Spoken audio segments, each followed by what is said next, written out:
तो हम बात कर रहे हैं ब्लड वेजल्स की कि बेटा 3 टाइप की मेजर ब्लड वेजल्स हमारे पास है, आर्टरीज, वेन्स, कैपिलरीज। अगर मान लो एक ब्लड वेजल टूट गई, ब्लड वेजल में कट लग गया और वहां से ब्लड बाहर आ रहा है, तो क्या प्रेशर पे फर्क नहीं पड़ेगा? तो अगर प्लेटलेट उसको रोक रही है, ब्लड को बाहर आने से रोक रही है, तो प्रेशर मेंटेन होगा ना। तो A for away, A for artery, और जब दिल के पास आएगा तो वेन लाएगी। ठीक है, अब ये जो है ये आर्टरी और वेन को आपस में कनेक्ट करती है, आर्टरी और वेन को आपस में कनेक्ट करती है। प्रेशर आर्टरीज में ज्यादा होता है क्योंकि ऑक्सीजनेटेड ब्लड को सब जगह बॉडी में पहुंचना है, तो उसको हाई प्रेशर से पंप किया जाता है। उसके कंपैरेटिवली वेन्स में प्रेशर लो होता है, कैपिलरीज में मीडियम होता है।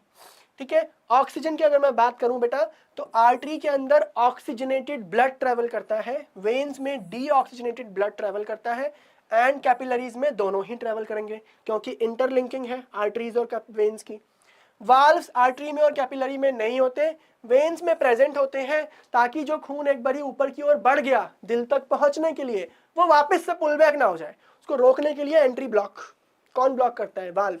वाल्व जहां भी है बैक फ्लो को प्रिवेंट करते हैं, उनका ये फंक्शन याद रखना। वॉल्व्स, अगर प्रेशर हाई है तो कॉमन सेंस, प्रेशर अगर हाई है तो क्या होगा, वॉल्स थोड़ी मोटी होंगी, प्रेशर झेल सके। यहां पर वेन्स में क्या होता है, प्रेशर लो होता है, तो वॉल्स के मोटी होने की रिक्वायरमेंट नहीं है, तो वॉल्स थिन होती है, और कैपिलरीज में एक्सट्रीमली थिन होती है। ठीक है, function carry oxygen and nutrients, returns blood to heart always, exchange of O2 and nutrients within the cells, cells के बीचों बीच जहां बहुत कम जगह है, छोटी छोटी कैपिलरी घुसी हुई है, छोटी छोटी कैपिलरी घुसी हुई है कि वो जाके ऑक्सीजन सेल तक पहुंचा सके जो ब्लड में आ रहा है।